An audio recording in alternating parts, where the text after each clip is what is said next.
Hey folks, and welcome back to Shout Esports. I'm your host, Jess Brohard, and in this episode, we're going to talk about how to start creating content, what to say when talking to your audience, and what to do when no one tunes in. When creating content, be conscious of what you bring to the table and balance that with what the audience wants to see. Find your niche. You might have to do a bit of trial and error to find out what works for you, but everybody has something to bring to the table. Some people want to be variety streamers, while others prefer to stick to a certain game or genre, and there are definite advantages to both. If you stick to one game, you can make a name for yourself by becoming active in that community, getting really good at that game, and developing new strategies that others can follow, and networking with other content creators that play your game. In fact, if you're good enough to actually go pro, that's another path you can take. Compete in tournaments, gain a following as you place highly or win events, and fans you make along the way will likely tune into your stream just so they can watch the impressive plays. Going pro isn't really a teachable thing, certainly not something that I can teach you in this series at least, so we won't spend too much time talking about that.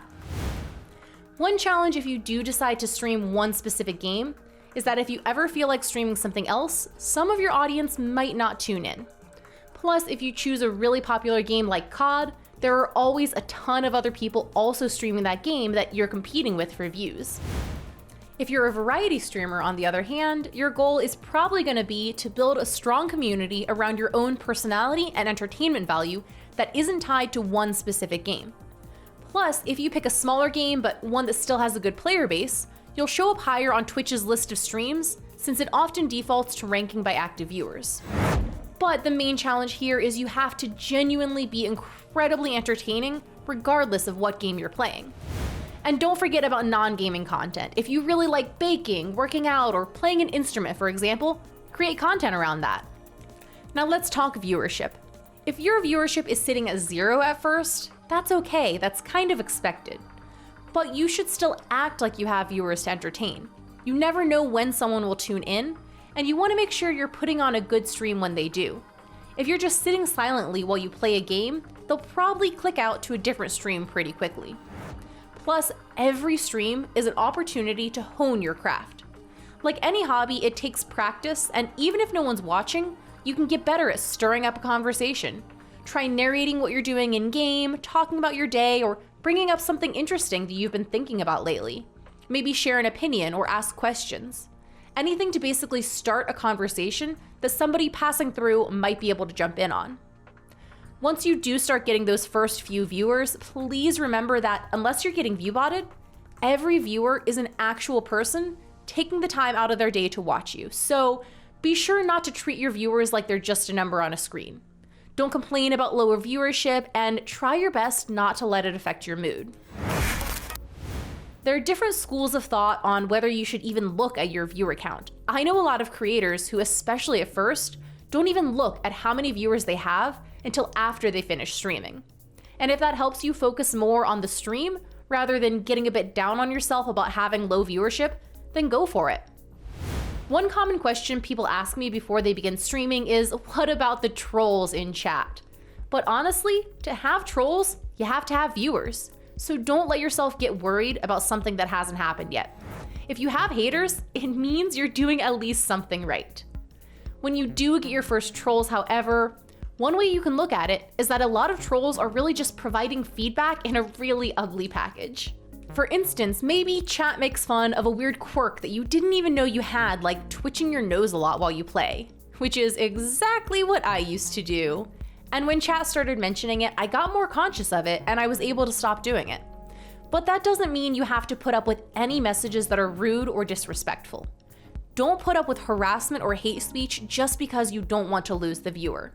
They're not someone who would likely stick around and join your community long term anyway. Let's talk about some things to do while you're not streaming. As you've probably gathered, it's not as simple as just going live. There's a ton of work to be done while you're offline, and on that note, don't feel pressured to stream every single day.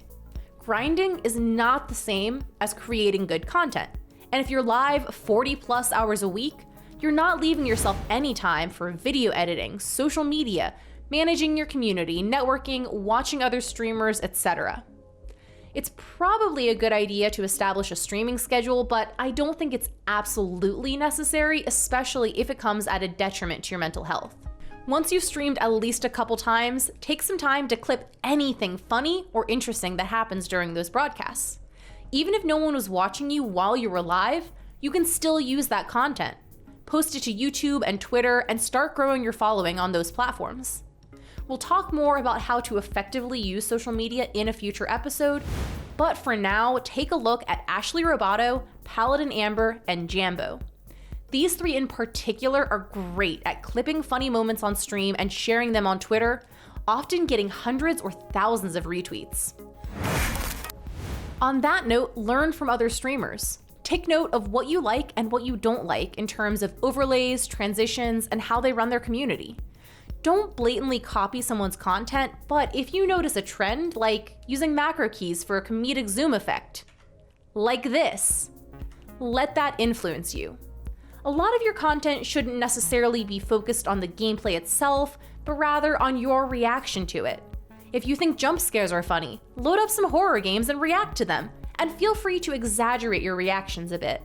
It'll still be your genuine personality coming through, but you are there to entertain an audience, so it's okay if everything is heightened a bit. One interesting idea I've heard a lot of streamers talk about is taking an improv class. Often the difference between a comedian and a streamer isn't so vast. Both are trying to make people laugh, read the audience, react to things, and think on their feet. This is also especially helpful if you're also looking to pursue hosting and casting, which is what we'll cover in our February episode of Shout Esports. If you have any questions or feedback for me, you can always catch me on Twitter at Jess Brohard, or hop into my chat when I'm streaming at twitch.tv/Jess. And I'll catch you guys next time for some esports news.